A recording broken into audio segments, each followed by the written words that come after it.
Good afternoon, all of you. Today we are going to start our profitability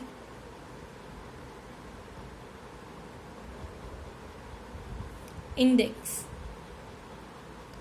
और इसको हम एक और नाम से जानते हैं, that is break benefit cost analysis.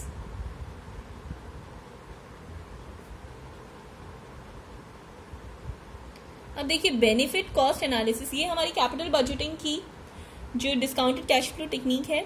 हमने एनपीवी कवर कर लिया है, हमने आईआरआर कवर कर लिया है. ठीक है, now we are going to cover profitability index, that is benefit cost analysis. इसके नाम से ही हमें पता चल रहा है कि बेनिफिट कॉस्ट एनालिसिस, बेनिफिट सबसे पहले हमारा बेनिफिट आएगा एंड डिवाइड में हम किसको रखेंगे, अपनी कॉस्ट को. तो बेनिफिट क्या होता है? अगर हम प्रॉफिटेबिलिटी इंडेक्स अगर हमारी डिस्काउंटेड कैश फ्लो टेक्निक है तो इसमें ये प्रेजेंट वैल्यू को कंसीडर करती होगी. तो क्या होता होगा, बेनिफिट हमारा यहाँ पर होता होगा present value of cash inflows. ठीक है, और कॉस्ट हमारी क्या है, जो हम पैसा इन्वेस्ट करते हैं, कॉस्ट हमारी क्या है, इन्वेस्टेड अमाउंट या इन्वेस्टमेंट. ठीक है, तो हम कह सकते हैं जो हमारा बेनिफिट कॉस्ट एनालिसिस है या फिर प्रॉफिटेबिलिटी इंडेक्स है वो किसके इक्वल होता है, present value of cash inflows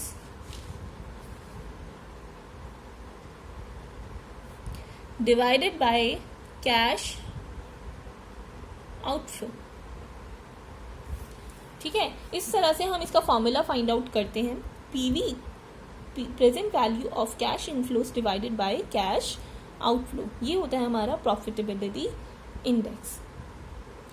अब देखिए, अगर हमें एनालिसिस करना है, दो प्रोजेक्ट के बीच में सेलेक्ट करना है कि कौन सा प्रोजेक्ट हमारे लिए ज़्यादा प्रॉफिटेबल होगा, तो हम कैसे उसे डिसाइड करेंगे.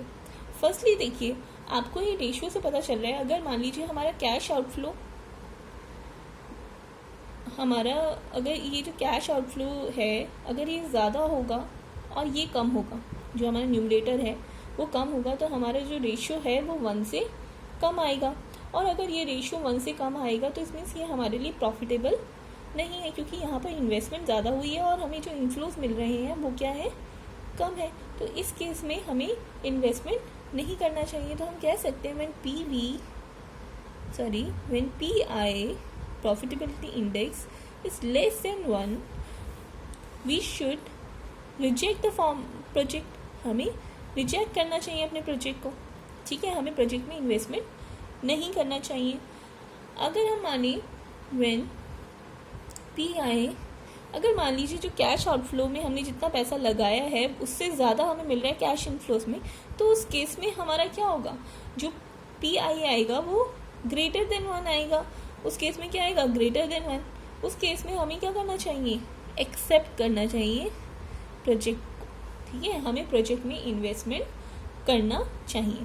तो इस तरह से जो प्रॉफिटेबिलिटी इंडेक्स का यूज़ करके हम एनालाइज कर सकते हैं डिफरेंट टाइप ऑफ प्रोजेक्ट्स को, whether we should invest in that project और नॉट. ठीक है, अब हम इसे कैलकुलेट करना भी सीखेंगे. हम इसे कैलकुलेट करेंगे बहुत ईजीली. ठीक है, हम लोगों ने एनपीवी कैलकुलेट किया हुआ है, हमने आईआरआर कैलकुलेट करना सीखा है.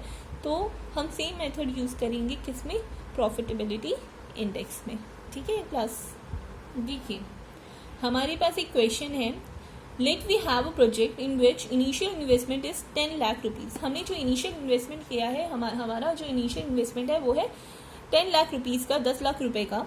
और हमारे पास जो ईयरली कैश इनफ्लोज हैं, दैट इज फर्स्ट ईयर में 2 lakh, in second year that is 5 lakh, third year 3 lakh, fourth year 2 lakh, and fifth year 4 lakh. And we have to estimate whether we should invest in this project or not. So in this question we will use PI method to analyze whether we should invest in this project or not, whether it is profitable for us or not. So हम कैसे calculate करेंगे, let's see.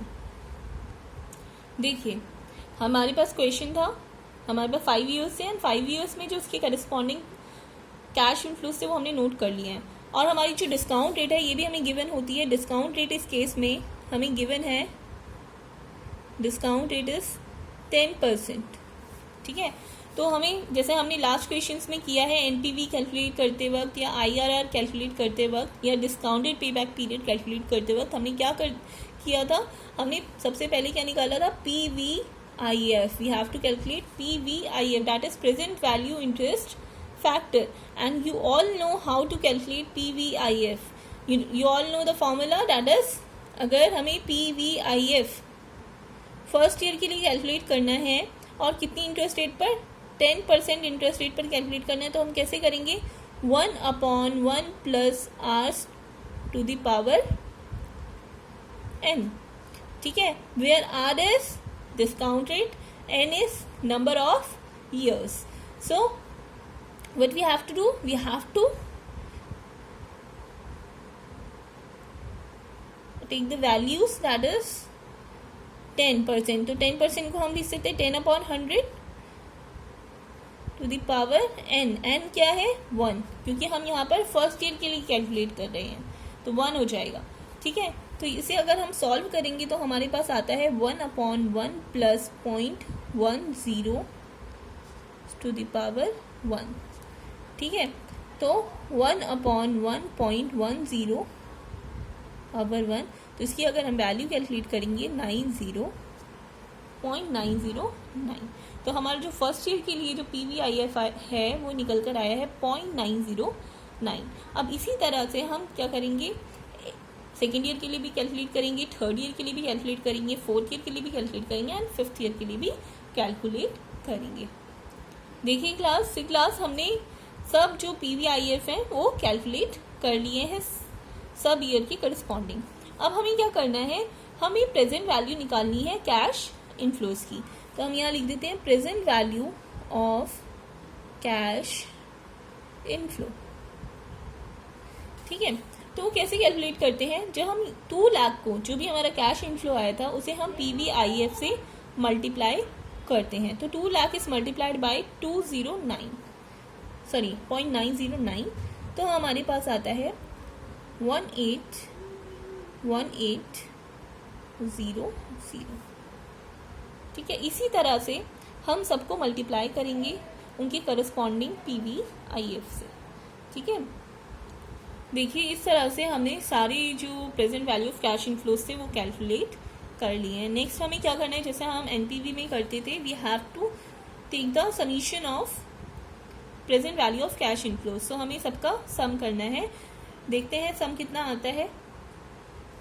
देखिए हमारा जो total आया है that is 12,05,100, ठीक है, इतना रुपीज़ हमारा टोटल आ गया। अब हमें कैलकुलेट करना है हमारा प्रॉफिटेबिलिटी इंडेक्स।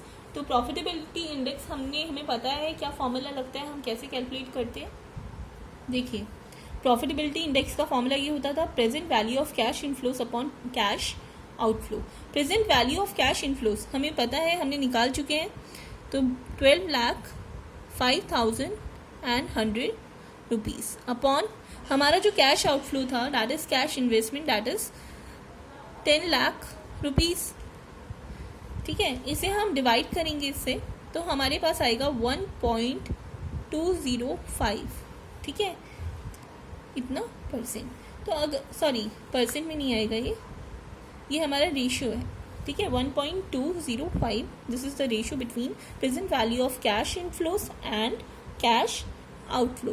तो हमने कहा था कि अगर हमारा profitability index is greater than 1 तो हम क्या करते हैं, हम प्रोजेक्ट को एक्सेप्ट करते हैं। तो इस केस में हम प्रोजेक्ट को एक्सेप्ट करेंगे या रिजेक्ट करेंगे, हम एक्सेप्ट करेंगे। तो इस तरह से कोई भी फाइनेंशियल मैनेजर प्रॉफिटेबिलिटी इंडेक्स का यूज़ करके प्रोजेक्ट का एनालिसिस कर सकता है कि उसे प्रोजेक्ट को एक्सेप्ट करना है या फिर उसे रिजेक्ट करना है, ठीक है। तो इस तरह से हम प्रॉफिटेबिलिटी इंडेक्स का यूज़ करते हैं। ये हमारी जो डिस्काउंटेड कैश फ्लो टेक्निक्स थी यहाँ पर ख़त्म हो जाती हैं। अब हम जो नेक्स्ट टेक्निक करेंगे, जो लास्ट है हमारा बचा हुआ, जो हमारी नॉन डिस्काउंटेड टेक्निक है, वो है average accounting rate of return, ठीक है क्लास, ठीक है। अब हम नेक्स्ट शुरू करते हैं हमारा average accounting rate of return, that is ARR।